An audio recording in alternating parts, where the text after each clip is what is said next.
¿Sabías que actualmente las enfermedades crónicas son la principal causa de consultas médicas, hospitalización y muerte en Chile y en gran parte del mundo?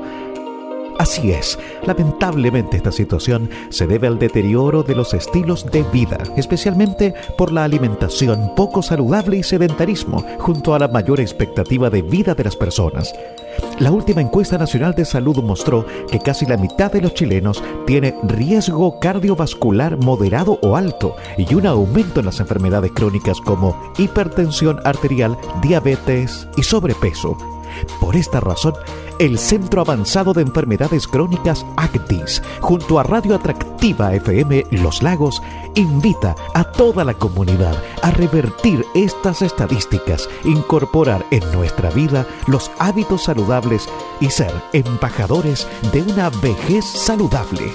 Todas y todos podemos contribuir a prevenir las enfermedades crónicas.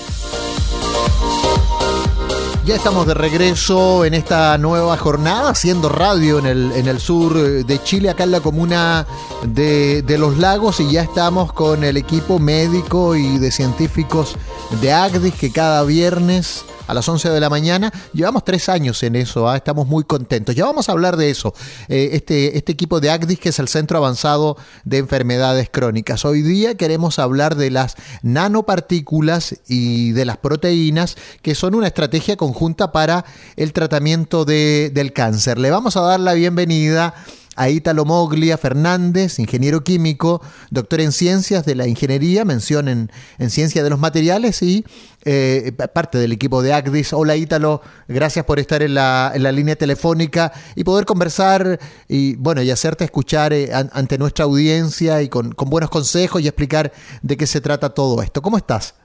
Hola, muy buenos días, muchas gracias por la invitación. Sí, bueno, hay muchas clases de nanopartículas. Ya habíamos conversado en este programa con otros investigadores que son utilizadas para el tratamiento de enfermedades como el cáncer, que es una enfermedad crónica.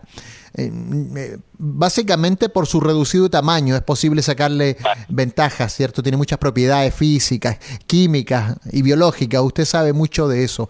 Así es que de manera sencilla, Ítalo, para que nos cuente, ¿cierto?, qué diferencia hay entre las diversas clases de nanopartículas y por qué en este caso su tamaño es tan relevante, finalmente marca la diferencia, ¿cierto? En el caso de las nanopartículas hay 2 factores que son de interés. Uno, como bien ya tú dijiste, que es el tamaño. ¿Ya? El tamaño determina muchas propiedades ópticas, principalmente ópticas, uh-huh. ¿Ya? Y cómo interactúa con las células y biomoléculas. Y otra es la composición. ¿Ya? Entonces están en juego 2 elementos. Uno, de qué están hechas estas nanopartículas y cuál es el tamaño que tienen. Uh-huh. La composición va a depender o va a incidir sobre, como digo, las propiedades ópticas, si se quiere alguna propiedad magnética, por ejemplo, para agentes de contraste. Eso por un lado de la composición, si lo que se quiere es apuntar más hacia qué propiedades se quieren tener. Cuando hablas de óptico, ¿te refieres a qué? ¿Propiedades ópticas? Por ejemplo, voy a hacer primero explicar propiedades, a qué se me refiero con propiedades ópticas. Sí. ¿Ya? Creo que ya se ha hablado bastante de los distintos moléculas que han expuesto en la radio. En el caso de las nanopartículas de oro, el oro que conocemos a la escala común es color dorado, ¿cierto? Sí. Pero cuando hacemos partículas muy pequeñas o nanopartículas, toman otro color. Pueden verse como azul, pueden verse como rojo o morado. Y este color, depende de la forma que tenga, si es una esfera, si es una barra, si es como una estrella, y cuál es el tamaño que tenga. ¿Ya?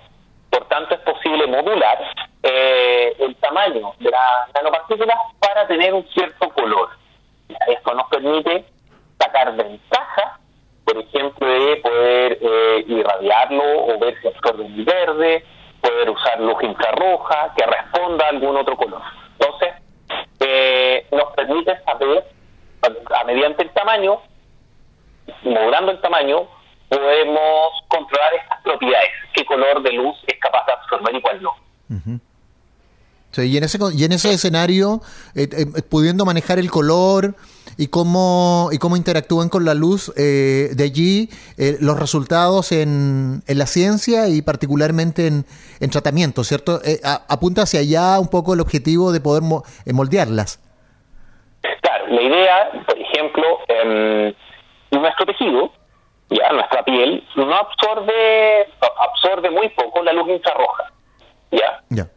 Por lo tanto, podemos irradiar o iluminar con luz infrarroja estas nanopartículas. La piel absorbería poco, la luz infrarroja podría ser absorbida por estas nanopartículas, partículas que se excitan, empiezan a vibrar. Sí.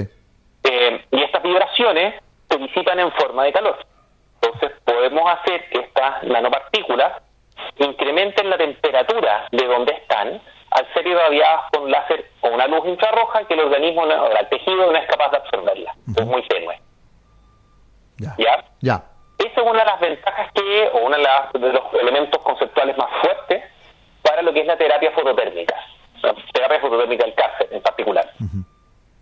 Es inocular un nanodispositivo de estas nanopartículas que absorban luz infrarroja, irradiar un tejido afectado con luz infrarroja, haciendo que estas nanopartículas se exciten, producto de la luz, empieza a vibrar, algo como lo que ocurre cuando ponemos el alimento en el microondas, incrementando la temperatura y haciendo que las células que están afectadas, inoculadas con este sistema, se calienten a tal punto que se rompan. Se induce una apoptosis. Entonces eso permite trabajar o tratar selectivamente este tipo de células, incrementando la temperatura, haciendo que éstas empiezan a destruirse a sí mismas. Permite una terapia focalizada mediante un tratamiento que es mucho menos invasivo y agresivo que los tratamientos convencionales. Muy bien. ¿Y el grado de esto está todavía a nivel de solo de estudio, Ítalo? ¿O hay algún grado de avance? Porque claro, este es como el futuro, este es como el futuro de lo que estamos hablando. Sí, esto es como la tendencia a lo que viene, lo que va a reemplazar a lo que hoy día actualmente y por décadas se ha venido aplicando. Claro, la idea es que se va apuntando a ese objetivo, es poder ir traspasando, dejando lo que es el experimento de laboratorio a estadios más complejos, que involucren, por ejemplo, hacen algunos colegas, con seres vivos. Pueden ser lombrices, pueden ser mediante modelos murinos o roedores, y probando cómo eso funciona ya en sistemas reales. La idea es poder llegar a desarrollar un dispositivo que pueda ser utilizado en seres humanos. Sí. Y estamos muy lejos de eso. ¿Tú tienes alguna percepción personal?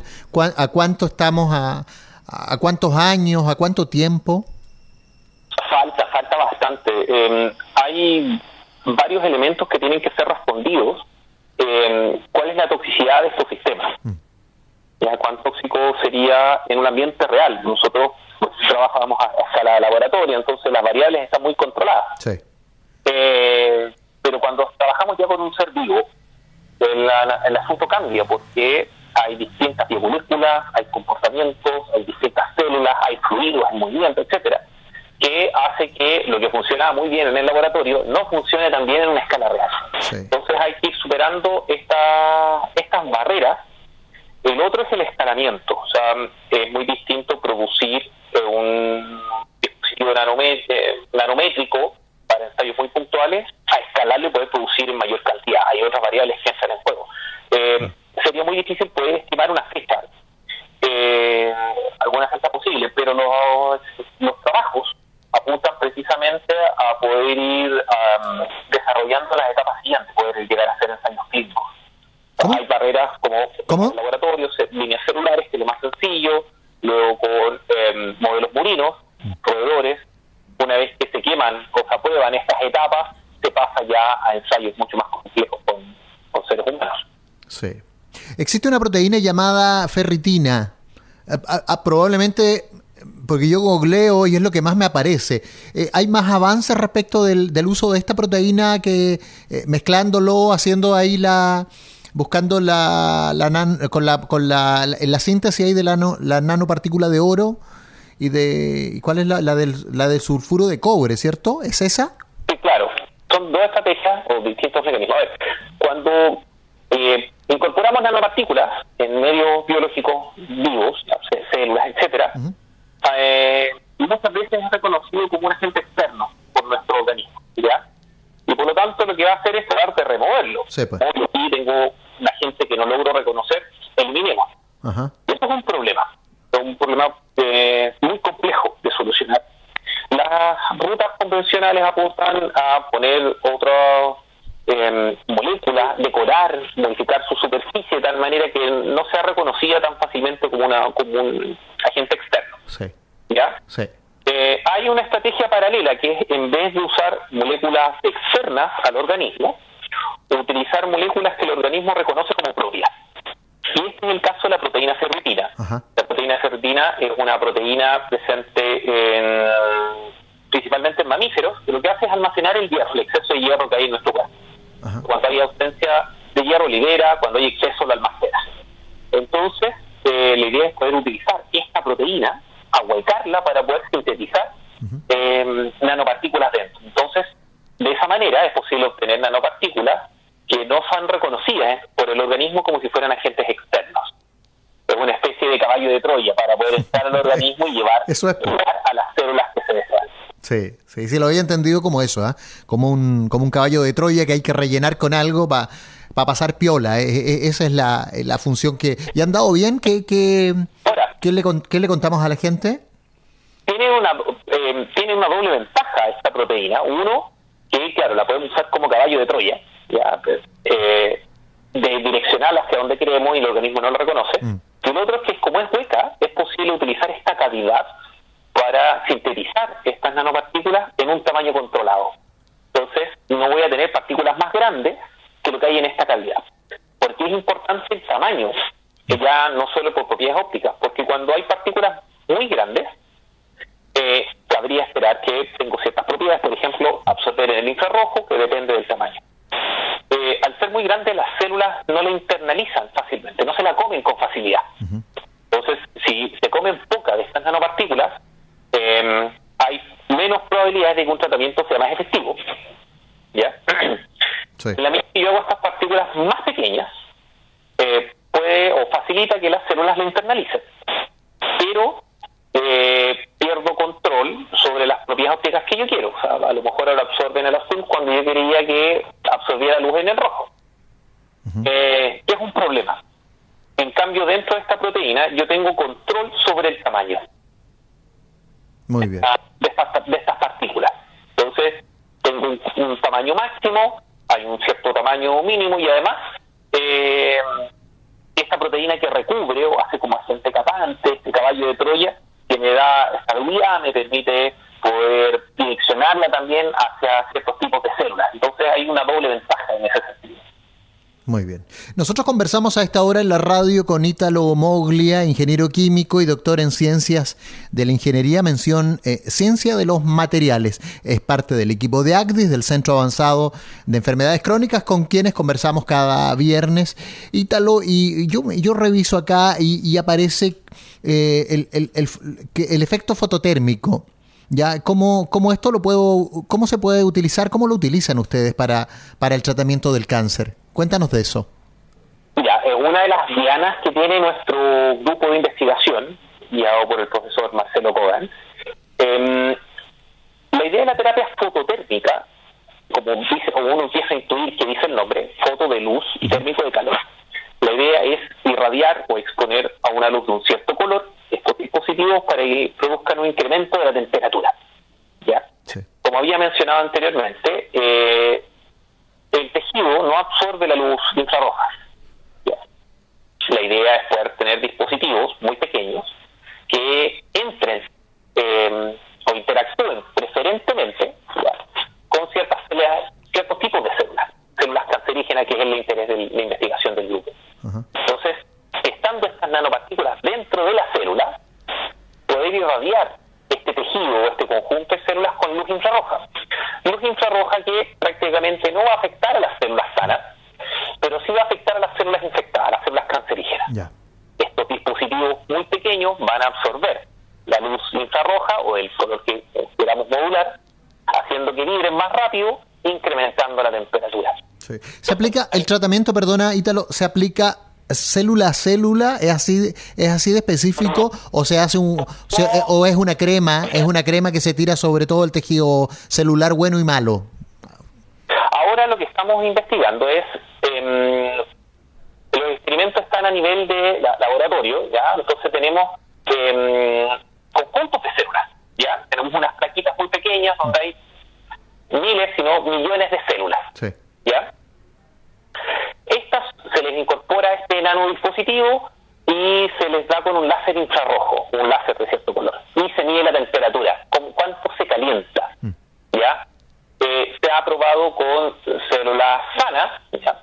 Un cierto tipo de células, donde las nanopartículas entran muy poco, entonces la luz infrarroja no es capaz de calentar lo suficiente como para que las células se vean dañadas. Y por otro lado, células cancerígenas, yo he evaluado con células de tipo cáncer cervicouterino, se irradian y producen un incremento en la temperatura. Entonces, todavía falta mucho para llegar a una etapa después, una pomada o una inyección, pero ya hay suficientes resultados para indicar que son agentes que tienen, ¿cómo plantearlo? Sí. Más probable, tienen un camino previo para decir sí, es razonable poder pasar a la etapa siguiente, es factible poder usarlo para un tratamiento. Exacto. Bueno, ojalá que avancen, que bueno, yo sé que están en eso, pero ojalá que los resultados aparezcan porque, claro, igual nos ponemos ansiosos. Dependemos de la ciencia y claro, hay mucha gente que cree en un ser superior, en un ser divino, pero la ciencia obviamente es lo que hacen los hombres y lo que se hace respecto de este experimentar, de este ¿cómo se llama? ensayo error de manera permanente, hasta que pum, algo sucede. Ítalo, y cuéntame, ¿qué hace una disciplina como la ciencia de los materiales en el desarrollo de nuevos dispositivos para el tratamiento de estas enfermedades? Es una pregunta interesante, como ya habías descrito tú anteriormente. Yo soy doctor en ciencia de los materiales, sí. Explicando en el área biomédica, entonces son como dos mundos tan dispares, tan distantes que cuesta entender cómo se relacionan. Cuando se desarrollan nuevos materiales, por ejemplo, sea un fármaco, sea un vehículo, un dispositivo que lo lleve, una nanopartícula, son objetos que pueden ser estudiados y se comprende desde la ciencia material. Como por ejemplo la composición de estos elementos inciden en las propiedades, el tamaño también incide. Entonces aporta una perspectiva nueva, que es cómo, con la comprensión de cómo es la materia, cómo se comporta la materia, podemos modular las propiedades para, por ejemplo, aplicaciones como el tratamiento del cáncer, el diagnóstico del Alzheimer, de distintas maneras. Entonces abre una perspectiva nueva que permite una colaboración distinta a partir de una perspectiva o un problema que comúnmente se ve desde la medicina o desde la bioquímica. Ahora hay nuevas disciplinas que permiten ir colaborando. Un ejemplo interesante, sacado un poco de este contexto, es que en la década del 60, 70, cuando veíamos Star Trek, parecía ciencia ficción, que por una maquinita vieran qué es lo que tenía la persona sin tener que abrirle ni sacarle una muestra, nada. ¿Ya? Actualmente es realidad a través de los equipos de resonancia magnética. Ya ahora, para detectar enfermedades, a la gente se le añaden agentes de contraste comúnmente. Bueno, eso es un material. Entonces, comprendiendo cómo se comporta el material, cómo podemos fabricarlo, podemos tener diagnósticos mucho más acertados, que sean más precisos, o la detección temprana de enfermedades. Entonces, es una sinergia muy bonita entre las distintas disciplinas en que estamos colaborando: la ciencia materiales, la medicina, la bioquímica, la parte farmacéutica, incluso hasta el modelamiento matemático, que permite ir comprendiendo cómo se comportan las cosas. Sí. Ha sido un trabajo muy interesante en la colaboración con mis colegas, con los profesores con los que trabajo, porque al final, con las herramientas que dispone cada uno, buscamos una solución conjunta a un problema, como es, por ejemplo, el tratamiento del cáncer. Sí. Ítalo, más en lo personal, estás como investigador postdoctoral, este es el tema que estás llevando, ¿cierto? ¿O es otro? Cuéntanos un poco de eso. Claro. Yo me había adjudicado fondos del Estado en el año 2019 hasta marzo de este año. Aquí el proyecto se acaba. Mi proyecto, que ya decías tú, más personal, es utilizar esta proteína ferritina, para sintetizar un tipo de nanopartículas derivadas del cobre. Como habías dicho tú, sulfuros de cobre. Esta clase de partículas se caracterizan porque absorben luz en el infrarrojo, ¿ya? Y son muy eficientes transformando la luz que absorben en calor. Y mi proyecto consiste, porque todavía estoy trabajando un poco en eso, tratando de publicarlo, en evaluar cómo modulo estas propiedades, el tamaño, la composición en esta proteína, cómo incorpora esta proteína en diversas líneas celulares y cuál es el efecto fototérmico al irradiarlo, cuánto se calienta, cuál se calienta más, cuál se calienta menos, en qué umbrales es tóxico y cuándo no. Esos han sido los resultados que hemos estado desarrollando, que nos tocó un periodo muy complejo a muchos de mis colegas porque fue plena pandemia. El 2019 tuvimos el estallido social acá en todo Chile, en realidad. El 2020 parte de la pandemia, con muy pocas posibilidades de poder trabajar, menos nuestro trabajo mío era experimental. Recién a mediados del 2021 quizás empezar a volver a trabajar. Entonces fue un periodo muy complejo, tanto en lo profesional como también en el tema de salud mental, que a todos nos afectó. Para ir logrando resultados hubo que modificarlos, algunos objetivos. Pero ha sido posible ya llegar a algunas conclusiones de cómo las relaciones que hay entre los distintos elementos, los compuestos, si se hace más caliente, lo sintetizo o fabrico este material con una mayor temperatura, con menos, etcétera, cómo eso incide en las propiedades que al final se buscan obtener, que absorban la luz infrarroja y que al irradiarlo esto se caliente para eventualmente usarlo como agente fototérmico. Sí, claro que sí. Bien, pues se nos acabó el tiempo. Ítalo Moglia, ingeniero químico y parte del equipo del Centro Avanzado de Enfermedades Crónicas. Yo con todo esto que hemos conversado, Ítalo, te describo en una palabra como fans de la proteína de la ferritina. Usted la va a defender. Aquí nadie me va a venir a hablar mal de la ferritina porque aquí yo sé de la cuestión. Y hemos estado trabajando mucho en eso, así que como para darle el broche, el cierre de la entrevista. Que trabajo con ella. Sí, pues y debe haber sido difícil. De marzo a ahora han pasado hartos meses, sin el fondo que te financiaba, aún más complejo, pero me imagino que tienes laboratorio y todo ahí en ACDIS como para ir avanzando o acá en la Universidad de Chile, ¿cierto? Claro, o sea, la Universidad de Chile no restringe el apoyo, es más, sigue apoyando en ese sentido, las colaboraciones con el ACDIS siguen vigentes. Habrá un tema de fondos que se acabaron en ese sentido, los recursos para la investigación ya están, sigue utilizando esos fondos porque adquisición de equipos, reactivos, pago de servicios, eso está.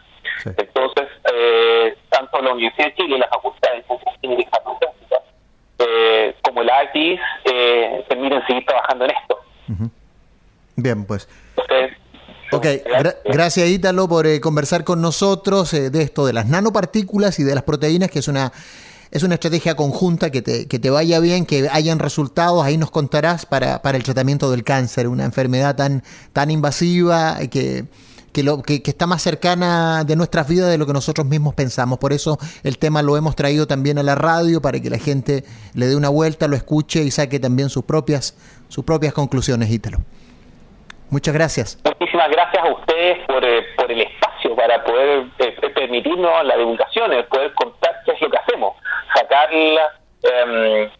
la investigación de las cuatro paredes del laboratorio y poder contarles a todos, a la sociedad, a los auditores, qué es lo que hacemos, qué problemas tenemos, qué es lo que queremos hacer. Sí. Así que principalmente las gracias a ustedes por el apoyo que han brindado al ACDIS para poder permitir hacer esta difusión. Sí, ha sido un trabajo conjunto, son 3 años, debiéramos tener una torta aquí nosotros, pero por esta vez no va a poder ser. Pero gracias a ti también, Ítalo, y a través tuyo, a todo el equipo, porque sabemos que son muchos investigadores los que han estado en estas más de 100 entrevistas, viernes a viernes. Han pasado hartos colegas acá, igual a Paola, Ricardo, Alfonso, así que a todos ellos mi saludo a viva voz, al aire, en vivo, y en este caso a través tuyo también, Ítalo Moglia. Muchas gracias.